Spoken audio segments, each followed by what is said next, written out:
Hello வணக்கங்க. இன்னைக்கு நம்ம வீடியோல பார்க்க போறது ஜெண்டருங்க. பாலினம்னு சொல்லுவோம். ஆண் பால், பெண் பால். Masculine, feminine. ஆ பொதுவா இங்கிலீஷுக்கும், தமிழுக்கும் பெரிய வித்தியாசம் கிடையாதுங்க. அதே உயர்திணை, அஃறிணை கான்செப்ட் தான்.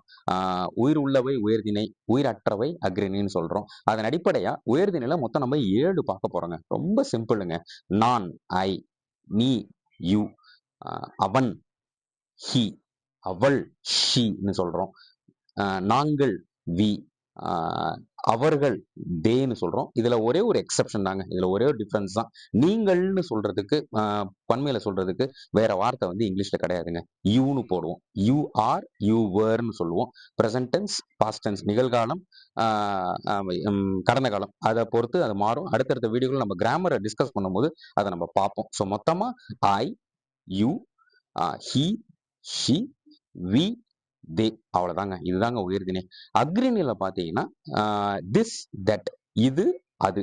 டேக் திஸ், டேக் தட்ன்னு சொல்லுவோம். ஸோ இதை எடு, அதை எடு. பொருளை குறிக்கணும் அப்படின்னா இட்ன்னு சொல்லுவோம். இட் இஸ் ஸ்மால், இது சின்னது. இட் இஸ் பிக், இது பெருசு. அந்த இட்டுங்கிற ஐட்டிங்கிற ஒரு ஒரு வார்த்தை தாங்க. மேற்கொண்டு தமிழ்ல வந்து நம்ம வந்து மரியாதை நிமித்தமா பேசும்போது சில வார்த்தைகள் பயன்படுத்துவோம். அவன்னு சொல்லாம அவர்ன்னு சொல்லுவோம். அதுக்கு வந்து ஹீ தாங்க. அவள் அப்படின்னாலும் ஷீ தான். அவர்கள் அப்படின்னு சொன்னா அவள், அவர் அப்படின்னு சொன்னாலும் ஷீ தான். ஆமா, மரியாதைக்குன்னு தனியா வந்து எந்த வார்த்தையும் வந்து இங்கிலீஷ்ல கிடையாது. ஹீ, ஷீ தான். அப்படியா, சரியா?